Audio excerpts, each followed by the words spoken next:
Would you risk your future just because of short-term pleasure? Of course not. The biggest problem occurs exactly 10 seconds after payday comes, when you start thinking about what you will do with that money. In this video, I will teach you what to do with your money to be in the 1% of the population.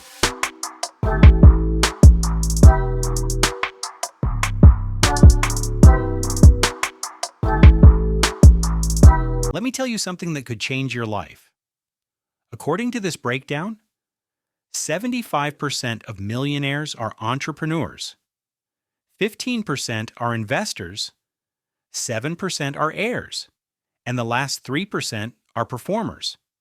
And in this version, there are no employees. So if you want the same outcome, you need to start acting like them. Entrepreneurs own businesses, investors own assets, heirs have trusts, and performers have valuable skills. That's why you should start getting used to the 50, 20, 15, 15 rule. If you're enjoying the video, hit like, subscribe for more, and tell me in the comments what I should improve in my videos. The moment your paycheck arrives, your money is danger because they are available. If you wait and see what's left, you already know what happens. Life will spend it for you. So here's the rule. The first 20% needs to be invested into growth as soon as the payday hits. Not later tonight, not after bills, not after a quick treat, immediately. Because this 20% is the only part of your paycheck that can make you money in the future. Everything else mostly just keeps you alive today. And now I'm going to show you something you should learn earlier, because nobody tells you this when it actually matters. If you start investing $100 a month for 40 years, starting in your 20s at an average 10% per year, you end up with roughly $630,000, but you invest just $48,000 of your own money. But if you wait and start around your 40s and try to catch up, even investing $500 a month for 20 years gets you around $380,000. Even though you contributed $120,000. Isn't it insane? So that's the reason why you should start right now, and that's compounding. The biggest secret is just time. And the brutal truth is, you can't buy time back with bigger deposits later. So if you want a real system, automate it on Payday. That's where you can tell who is serious and who keeps choosing short-term pleasure. So my personal recommendation is to set an automatic transfer so that 20% leaves your spending account before you even see it. For example, into investing, into skills, into assets that can pay you back. Be honest, are you investing or just watching finance videos? Comment investor if you actually take action. And subscribe if you're serious about building real wealth. This next 15% isn't exciting. It won't make you feel rich. But it might be the reason you don't fall back to zero. I call this bucket protect progress because life doesn't ask for permission before it hits you. Your car breaks down, you lose your job, your laptop dies, a medical bill shows up. And here's the brutal part. If you don't have a safety bucket, you'll do the worst thing at the worst time. You'll panic, go into debt, or sell your investments when markets are down. That's how people destroy years of progress in one bad month. So how much should you keep here? Start simple. Ask yourself, how much do I need to survive 1 month? Rent, food, bills, transport, your basic keep life running number. Then multiply it by 4 to 6 months. 4 months if your income is stable, 6 months if your income is risky, or if you sleep better with more safety. The correct number is the one that makes you feel calm, not scared. And one rule, this money must be easy to access and low risk, not in stocks, not in crypto, not locked behind penalties. Yes, inflation slowly eats cash, but this bucket isn't about maximum returns.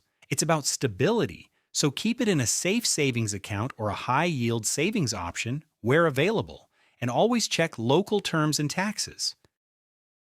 This 50% bucket is for one thing, keeping you alive and stable, not things you like, not things you deserve.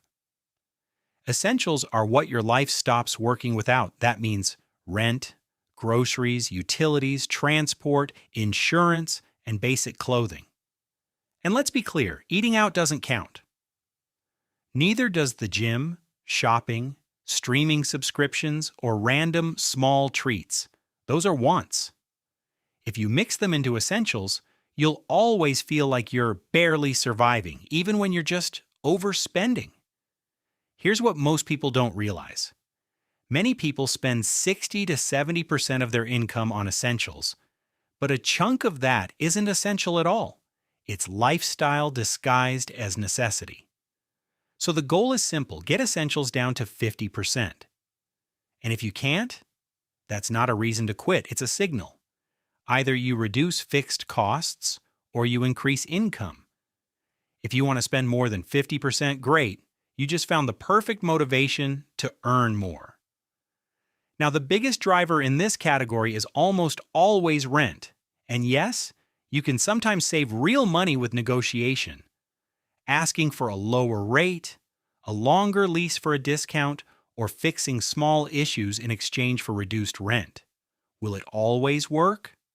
No. But you can't be afraid of rejection, because one uncomfortable conversation can save you hundreds. The second big one is the car. A car payment can silently destroy your entire budget. If you can't comfortably afford it, you don't need a more expensive car, you need a cheaper one or a different plan, because this 50% bucket is your foundation. If your foundation is too heavy, nothing else in your money system can grow. Now, the last 15% is the part most people misunderstand. It's not wasted money, it's rewards. Because if your plan is only discipline, you won't last. You'll do great for 2 weeks. Then you'll snap, overspend, and feel guilty. That's not a money system, that's a cycle. This 15% is there on purpose. It's your permission to enjoy life without breaking the plan. Eating out, a weekend trip, clothes upgrades, hobbies, subscriptions. This is the bucket for it. And here's the truth: if you skip rewards completely, your saving becomes pointless. Not because saving is bad, but because you'll hate your life while doing it, and you'll quit. This part refuels you. It keeps you motivated, it reduces stress, and it stops you from feeling like your life is only work and bills. But there's one rule: once the 15% is gone, it's gone. No borrowing from the future bucket. No stealing from stability. Rewards should feel good, not expensive later. So spend this money intentionally. Enjoy it, because the goal isn't to be miserable with money. The goal is to build a system you can actually follow for years. If this video made you think differently about money, then don't just move on to the next video. Subscribe. Because this channel isn't about hype, quick wins, or get-rich-fast ideas. We're building real financial discipline here. Step by step, long-term. Most people consume finance content. Very few actually apply it. If you're serious about improving your financial future, subscribe. Not for entertainment, for execution. Now, I want something important from you. Tell me in the comments, what's the next step you're actually struggling